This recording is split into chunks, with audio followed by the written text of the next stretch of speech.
कोल्हापूर महानगरपालिका निवडणुकीतील काँग्रेस आणि शिवसेना उद्धव बाळासाहेब ठाकरे पक्षाच्या 81 उमेदवारांशी खासदार शाहू महाराज छत्रपती आणि काँग्रेसचे विधान परिषदेतील गटनेते आमदार सतेज पाटील यांनी संवाद साधला।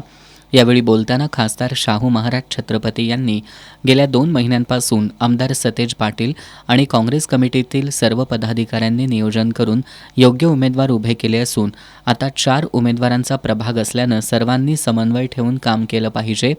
निवडणूक केवळ उमेदवारांची नसून कोल्हापूरच्या भविष्याची असल्याचं सांगितलं। त्यांनी काँग्रेस आणि शिवसेना ठाकरे गटाच्या उमेदवारांच्या प्रचाराचं नियोजन, पक्षांतर्गत समन्वय, संघटन मजबूत करणं तसंच मतदारांपर्यंत प्रभावीपणे पोहोचण्यासाठी प्रचार यंत्रणा कशी सक्षम करावी याबाबत मार्गदर्शन केलं।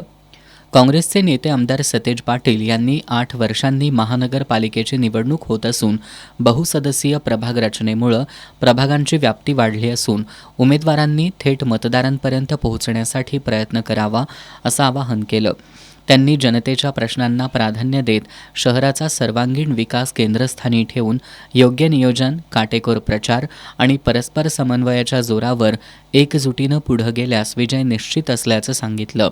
यावेळी आमदार जयंत असगावकर, काँग्रेसचे शहराध्यक्ष सचिन चव्हाण, राजेश लाटकर, सुनील मोदी, दौलत देसाई, सूर्यकांत पाटील बुद्धिआळकर, राहुल माने, संजय मोहिते, तौफिक मुल्लाणी, भूपाल शेटे, आनंद माने, प्रवीण केसरकर, भारती पोवार, इंद्रजित बोंद्रे, दुर्वास बापू कदम, राजू दिंडोरले, मधुकर रामाणे, शिवाजी कवाळे आदी उपस्थित होते।